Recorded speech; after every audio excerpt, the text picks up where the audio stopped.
रुक जाओ अभी लिखो मत, ठीक है। ठीक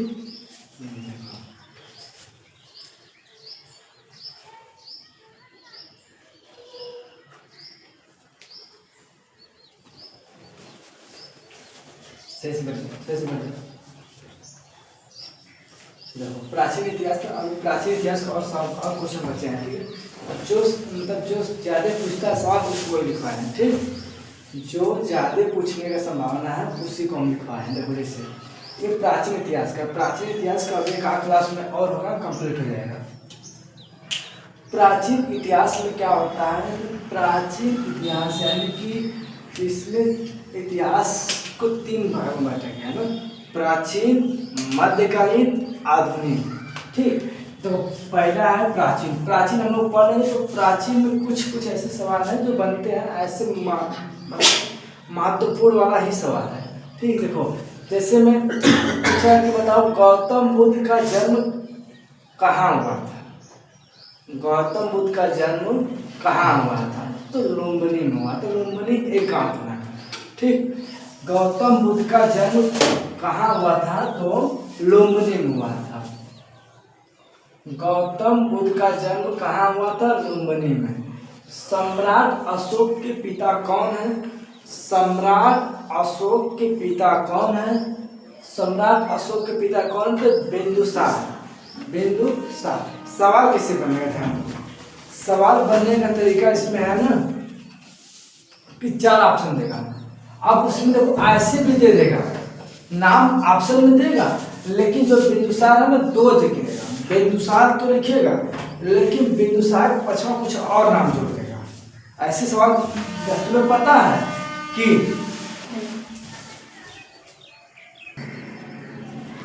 चलो ऐसी दिक्कतें होती हैं बहुत सी। लुम्बिनी के आंसर ऑप्शन में जरूर कंफ्यूजन करेगा। जिसको जो इजी क्वेश्चन है, एग्जैक्ट है, लुम्बिनी तो दिया रहेगा। लुम्बिनी ऑप्शन में देखना कि हम लोग को 4 ऑप्शन मिला, 4 ऑप्शन में से कौन सही है। हो सकता है कि लुम्बिनी याद है, ठीक। तो लुम्बिनी लिखा है, लेकिन इसके पीछे कुछ और लिख देगा, या फिर इसके अगवा कुछ और लिख देगा कि लुम्बिनी, ठीक। अरे मानो कि लुम्बिनी है तो इनको गौतम बुद्ध को ज्ञान प्राप्त होता बोध गया में। तो गौतम बुद्ध की बोध गया लुम्बिनी। जन्म तो पूछा है कहाँ हुआ था, लेकिन लिखेगा बोध गया लुम्बिनी, या फिर लिख सकता है कि सारनाथ लुम्बिनी। कंफ्यूजन करने के लिए, क्वेश्चन बनाने के लिए ये घुमा देगा क्वेश्चन। जब क्वेश्चन घुमा देगा तो आप जब घुमाएगा तो एग्जैक्ट नहीं पता चलेगा, ठीक। तो ये दिया जाएगा लुम्बिनी, जब एग्जैक्ट अकेला दिया रहेगा तब हम कहेंगे नहीं ये वाला सही। जरूर 4 में से कोई एक दिया रहेगा, या फिर ऐसे बोलेगा कि इनमें से कोई नहीं, तो वाला हम करेंगे चूज। अब पूछेगा सम्राट अशोक के पिता, तो बिंदुसार। सम्राट अशोक के पिता कौन है, बिंदुसार है। ये सवाल बनता है, ध्यान रखना कि पूछता है बताओ सम्राट अशोक के पिता कौन है, तो बिंदुसार है। अब देखो कौन सिंधु घाटी सभ्यता का सबसे महत्वपूर्ण बंदरगाह, ये देखो बहुत पूछता है यहाँ सवाल, वही पूछता है कि बोलेगा ऐसे नहीं बोलेगा, ऐसे बोलेगा बताओ कि बताओ सिंधु घाटी सभ्यता का के पास कौन सा बंदरगाह था। महत्वपूर्ण यही है, बंदरगाह पूछेगा, लेकिन लोथल, ठीक। लोथल पूछ दिया। इसके पजवा एक नदी होती है, उस नदी क्या नाम है पता है,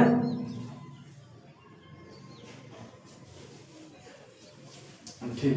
देखो कौन सी सिंधु घाटी सभ्यता का सबसे महत्वपूर्ण बंदरगाह है, तो लोथल है। बस ये लोथल समझ लो क्या है, बंदरगाह कहाँ का, सिंधु घाटी का। लेकिन एक बात जान लो कि सिंधु घाटी, मोहनजोदड़ो या हड़प्पा सभ्यता, ठीक, जिसके साथ जोदड़ो शब्द लगा रहेगा उसके पास सिंधु घाटी नदी होती है, ठीक। सिंधु घाटी यहाँ पे लोथल है, ठीक। इसके पास लगभग आई थिंक राप्ती नदी होगी या भागवा नदी, ठीक है, यही होगा। अब देखो बुद्ध को महापरिनिर्वाण कहाँ हुआ था इनकी, यानी कि इनकी मृत्यु कहाँ हुई थी? गौतम बुद्ध की मृत्यु कहाँ हुई थी? तो कुशीनगर में हुई थी। गौतम बुद्ध की मृत्यु कहाँ हुई थी? कुशीनगर। अब राज तरंगिणी की रचना कलहड़ ने की। राज तरंगिणी की रचना कलहड़ ने की। सबसे प्राचीन वेद क्या होता है? ऋग्वेद। वेद तो होते लगभग 4, मुख्यतः 3 होते हैं, लेकिन एक इस समय आ गया, हो गए हैं 4। उन चारों में से सबसे प्राचीन वेद है ऋग्वेद। ठीक, सबसे प्राचीन पूछेगा तो ऋग्वेद। रामायण किस भाषा में लिखी गई? रामायण किस भाषा में लिखी गई? तो संस्कृत। ऑप्शन दिया जाएगा मराठी, हिंदी, अंग्रेजी और संस्कृत, क्योंकि इस समय बहुत कुछ इंग्लिश में चल रहा है, सब कुछ इंग्लिश में प्रयास कर रहे हैं। यही बोलेगा कि बताओ रामायण किस भाषा में लिखा गया है? तो संस्कृत में लिखा गया है। अर्थशास्त्र के लेखक कौन है? कौटिल्य है। अर्थशास्त्र के लेखक कौटिल्य है। हर्ष ने अपनी राजधानी कहाँ स्थापित की?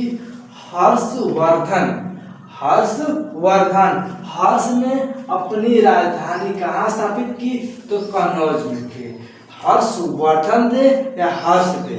ठीक, तो इन्होंने अपनी राजधानी कन्नौज में स्थापित की।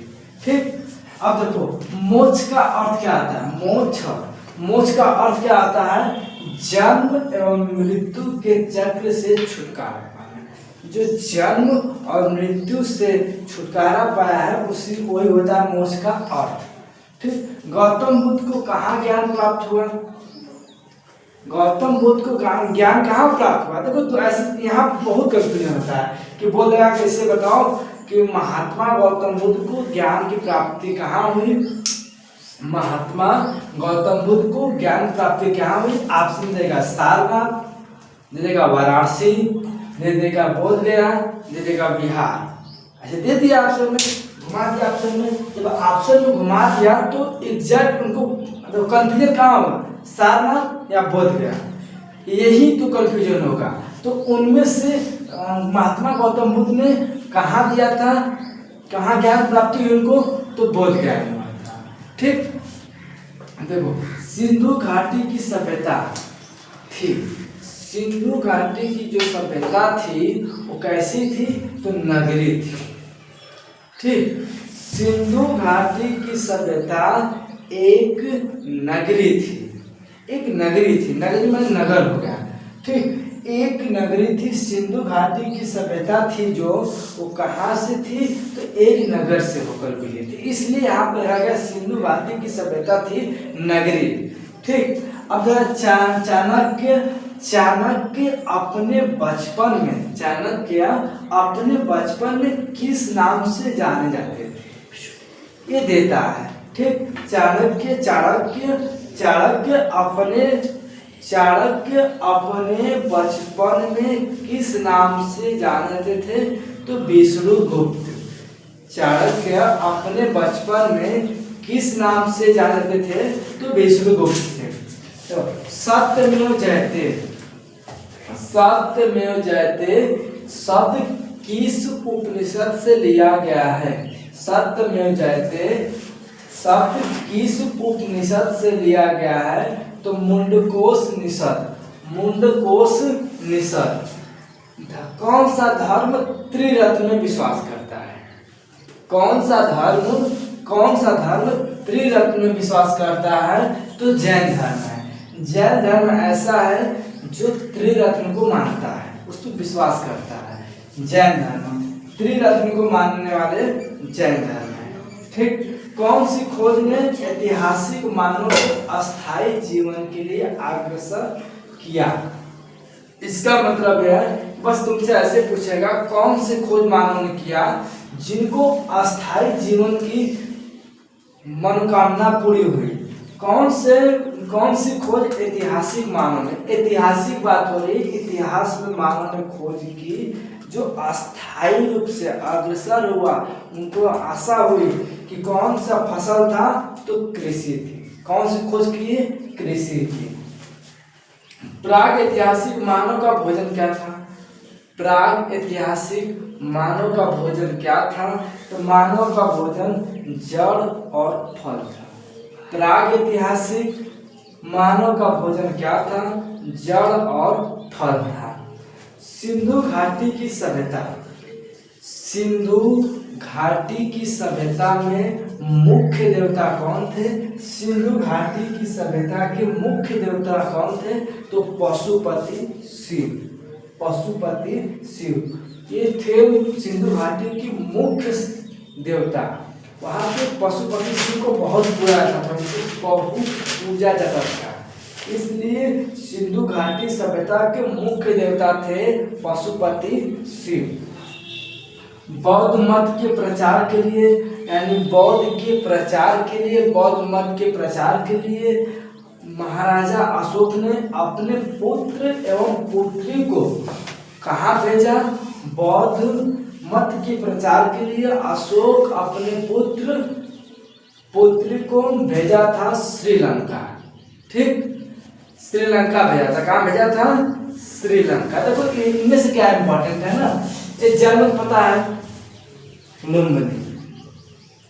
गौतम बुद्ध का जन्म कहाँ हुआ था? तो लुम्बिनी में।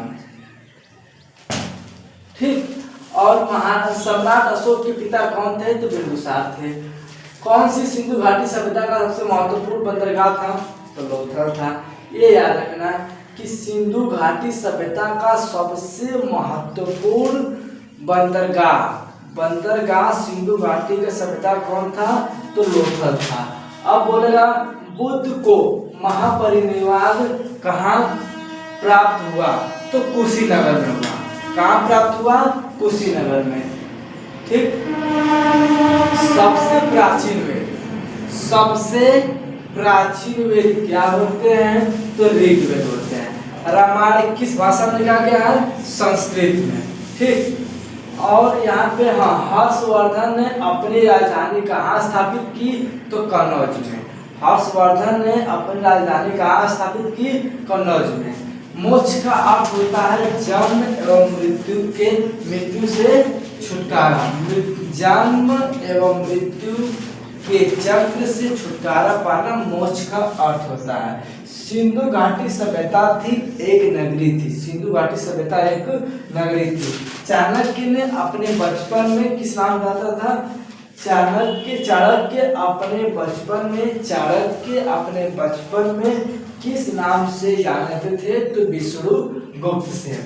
सत्यमेव जयते किस शब्द से उपनिषद लिया गया था? सत्यमेव जयते उपनिषद है। सत्यमेव जयते एक उपनिषद है। अब किस उपनिषद लिया गया है? तो मुंडकोपनिषद एक उपनिषद है। कौन सा धर्म त्रिरत्न में विश्वास करता है? तो यहाँ कन्फ्यूजन है। त्रिरत्न की बात आती है ना, तो बौद्ध धर्म और जैन धर्म देता दोनों। जब दोनों का तो कन्फ्यूजन हो जाता है। ध्यान देना कि त्रिरत्न में विश्वास करने वाला धर्म है जैन धर्म।